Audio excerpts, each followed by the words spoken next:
नमस्कार दोस्त, मैं अशोक कुमार और आप देख रहे हैं अशोका न्यूज।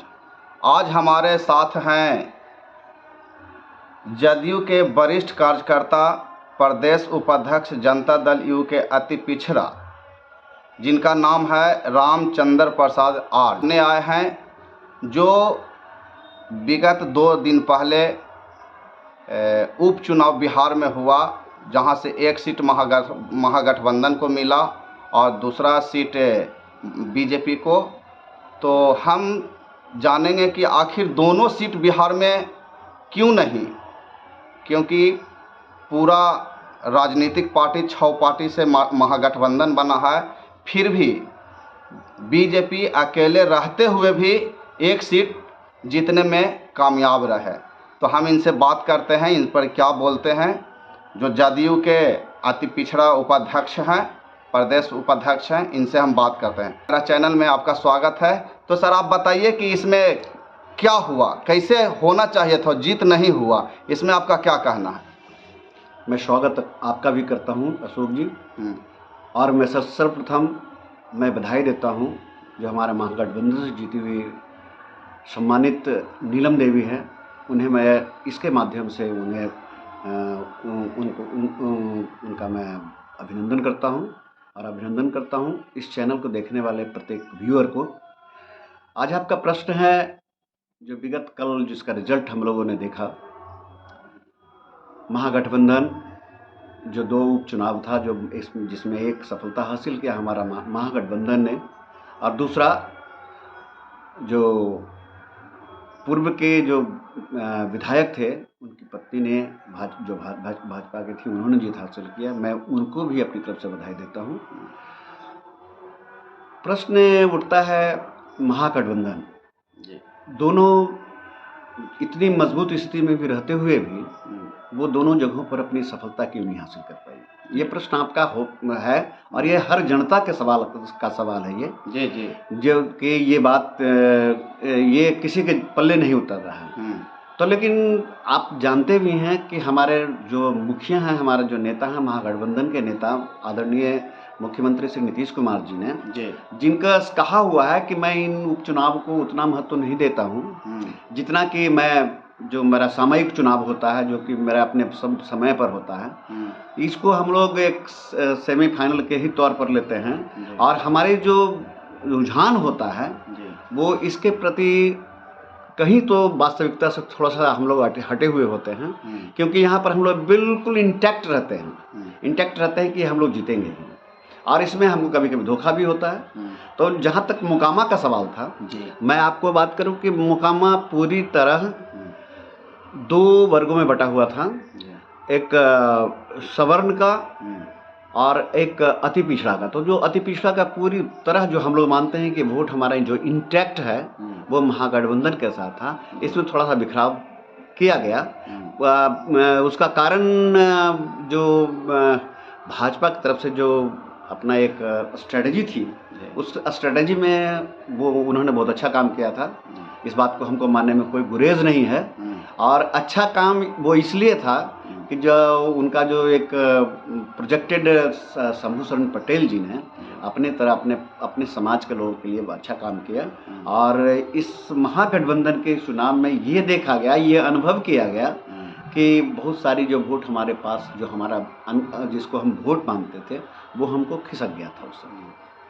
और जहाँ तक एक सवर्ण वोट था, जो पूरी तरह मानते थे कि एक हमारा इज्जत और सम्मान हमारा अनंत सिंह है, तो यहाँ पर वो एक बिखराव उसमें भी देखा गया, क्योंकि अभी नलिनी रंजन जी की पत्नी जो लड़ रही थी, तो उनकी स्थिति को लोग ज़्यादा आंक रहे थे। इस बार हम कुछ बदलाव की रेखा यहाँ पर देखें, क्योंकि जो कि प्रत्यक्ष में अनंत कुमार सिंह नहीं थे। तो इसका एक बिखराव का एक कारण हम लोगों ने ये देखा कि शायद जो एक वर्ग के लोग हैं वो उस तरफ मुखातिब कम हैं, और जो नए को की तरफ अपेक्षा ज़्यादा रख रहे थे। तो ये जो हमारा जो वोट था, जो जहां हम 35,000 से लीड किए थे पिछली बार 2020 के चुनाव में, तो महागठबंधन में अनंत सिंह ने, जो इस बार वो मार्जिन हमारा कम नजर आया है, जो करीब 20 और 21 के बीच में वो लटकता हुआ सर। कहीं ये चीज़ हावी तो नहीं हो गया, जैसे नगर निकाय चुनाव में अति पिछड़ा का आरक्षण खत्म कर चुनाव ही खत्म हो गया। ऊपर से दूसरा फैक्टर हुआ कि महागठबंधन में चंद्रवंशी समाज का एक भी का मंत्रिमंडल में जगह नहीं मिलना, ऐसे भी कारण हो सकता है। देखिए, बिहार में जी अति पिछड़ा के अंतर्गत 128 जातियाँ जी, और जो ये एक भ्रम फैलाया गया था जी कि माननीय नीतीश कुमार जी की गलती से यह जो नगर निकाय के चुनाव को जो बाधित किया गया, आरक्षण को उन्होंने सही रूप से वहाँ पर प्रेषित नहीं किया करने के कारण ये लोगों में एक जो भ्रम फैला, तो ये इसको दोषी मान रहे हैं। समाज में भ्रम का फैलाया गया कि ये नीतीश कुमार जी के कारण, जबकि ऐसा है नहीं। जो ये 4 पंचायती स्तर का चुनाव हुआ और 3 नगर निकाय का चुनाव पहले हो चुका है, इसका रिजल्ट बताता है और इसका कारण ये बताता है कि ये वो बातें नहीं थी, ये एक भ्रम है। लेकिन जब हम भाजपा से जो हमारी सरकार अलग हुई और महागठबंधन के साथ में आया, तो ये एक रूपरेखा बनाया गया और उसी के अंतर्गत स्ट्रेटजी बना करके इसको भ्रमित करने का चाल था, जो कि अति पिछड़ों को हम लोगों ने नहीं किया। जबकि ये पूरी तरह हम लोगों ने पूरी तरह हमारे जो गठबंधन है अपने सामान्य रूप से अति पिछड़े का योगदान कर रहा है और हमारे मुख्यमंत्री तो उसी के लिए है ये है। अति पिछड़े की एक एक समस्याओं को बड़ी बारीकी से और बड़ा सूक्ष्मता के साथ देखते हैं और उसका निराकरण देते हैं। तो ये कहना उचित नहीं है कि नगर निकाय चुनाव इसको प्रभावित किया है। प्रभावित नहीं किया है, ये व्यक्तिगत कारणों से हम इसको मानते हैं कि ये हुआ है। लेकिन दूसरी चीज़ आपने कहा कि एक प्रश्न और आपने किया था क्या? जी, चंद्रवंशी को मंत्रिमंडल में जगह नहीं मिलना। हाँ, चूँकि हम चंद्रवंशी समाज से हैं तो बहुत ही हम व्यक्तिगत रूप से बहुत बारीकी से चंद्रवंशी की समस्याओं को भी देखते हैं। तब अभी हमारे जो समाज में था तो एकमात्र हमारे राजद से ही हमारे एक थे रामबली बाबू जी। तो ये तो भाई पार्टी है, उस पार्टी से हम है नहीं, ये उनके पार्टी का विषय था। लेकिन मुझे भी इसमें बहुत ही हमको खामी नज़र आई कि एक शिक्षाविद के रूप में और चंद्रवंशियों का अगर एक नेता है तो वो है रामबली जी। इसमें कहीं कतई गुरेज किसी को कहने में नहीं है, चाहे वो पार्टी के किसी स्तर का नेता हो, चंद्रवंशी समाज के किसी स्तर का नेता हो, वो कहने में कोई गुरेज नहीं करेगा कि रामबली जी एक शिक्षाविद हैं और अगर हैं तो उन्हें वो सम्मान अवश्य मिलनी चाहिए, उन्हें मंत्री पद प्रदान करनी चाहिए थी। ये हम लोग हर लोग, चाहे वो किसी भी पार्टी से सामंजस्य रखते हैं, वो हर लोगों की इच्छा थी कि रामबली जी को मंत्रिमंडल में जगह अवश्य देनी चाहिए थी। मैं इसे एक पार्टी का एक भूल मान सकता हूँ, महागठबंधन का एक भूल मान सकता हूँ। अभी आप सुने इनका। सर, एक लास्ट क्वेश्चन है मेरा। आज जो फैसला सुप्रीम कोर्ट को आया, जिस फॉरवर्ड कैटेगरी को 10% आरक्षण की बात चल रहा था, जिसमें सभी जज मिलकर बोले कि आरक्षण सही है, सर इसमें आपको क्या कहना है?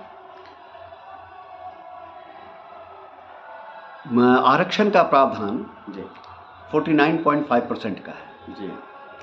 आपने देखा कि तो बाकी अब हम इसको हम जब इसका विश्लेषण करते हैं जी, तो अगर जो भी हमको आरक्षण मिलेगा वो हमको 49.5% के अंतर्गत ही मिलेगा जी। चाहे वो 10% का हो, चाहे अति पिछड़ा का 20% का हो, चाहे वो 14%, 3%, वो 49.5% में ही आएगा जी। तो बाकी बचा हुआ 50% है जी। तो 50% किसके लिए है? जनरल के लिए। जनरल के लिए है जी। तो जनरल और प्लस 10% जी। तो ये जो समस्याएं हैं हमारी 50 और 10-60% में जा रहा है, तो ये पूरी तरह सामाजिक न्याय तो है नहीं है। मैं इसको सामाजिक न्याय नहीं मानता हूँ। ये जो 85% जो जिसकी आबादी है, इसकी भूमिका को कम करने का एक हम समझते हैं कि इसे हम एक साजिशी करार देंगे। साजिश नहीं कहेंगे हम, लेकिन साजिश करार देंगे कि ये समाज के वैसे लोगों के साथ अन्यायपूर्ण कार्य किया गया है। मैं इसका कतई समर्थन नहीं करता। बहुत बहुत धन्यवाद सर, आप हमारे चैनल पर आके बोले, इसके लिए बहुत बहुत धन्यवाद। धन्यवाद आपका भी और आपके चैनल को धन्यवाद।